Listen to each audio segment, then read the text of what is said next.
Un studio à 1 000 par mois, un 4,5 à 1 780 ce sont les loyers qui seront exigés aux locataires des futures résidences de l'Université Laval, des loyers jugés beaucoup trop élevés. Les retards accumulés dans le projet ont forcé la direction à refiler une partie de la facture aux futurs locataires. Le coût du projet est passé de 53 millions à plus de 69 millions de dollars depuis l'annonce de la construction.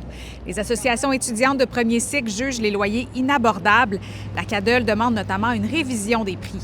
Et le Bureau d'animation et d'information logement, le BAI, est aussi critique. C'est sûr que c'est intéressant que l'université s'engage à développer plus de logements étudiants. C'est nécessaire. Sauf que c'est vraiment dommage d'offrir des logements à ce prix-là. C'est des logements au-delà des prix du marché privé. Les logements utiles qui se situent juste à l'extérieur des campus. C'est aussi les logements étudiants offrent des studios à 650 $. C'est 350 $ de moins que ce que l'université offre. L'université admet que les loyers ne respectent pas la définition de logement abordable de la Société canadienne d'hypothèque et de logement, mais dit que les loyers demeurent avantageux compte tenu des services inclus et de la flexibilité des conditions de location parce que les étudiants pourront signer des ententes de 4, 9 ou 12 mois.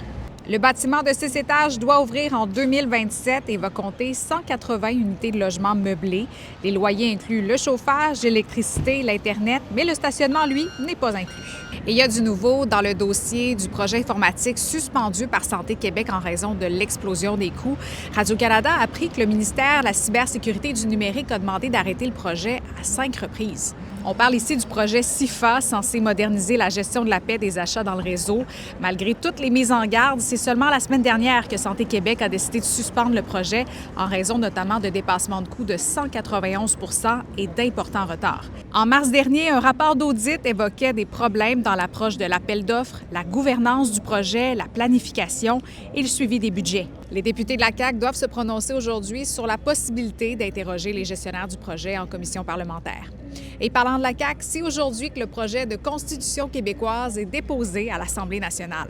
Pour le ministre de la Justice, Simon Jolin Barrette, la Constitution sera le miroir et le bouclier de la nation québécoise et aura 3 grands objectifs. Protéger les valeurs, les droits et l'identité québécoise, renforcer l'autonomie de la province et rassembler les Québécois. Le ministre la résume en disant qu'elle est la loi des lois et regroupe dans un seul et même document tous les principes et fondements d'un État.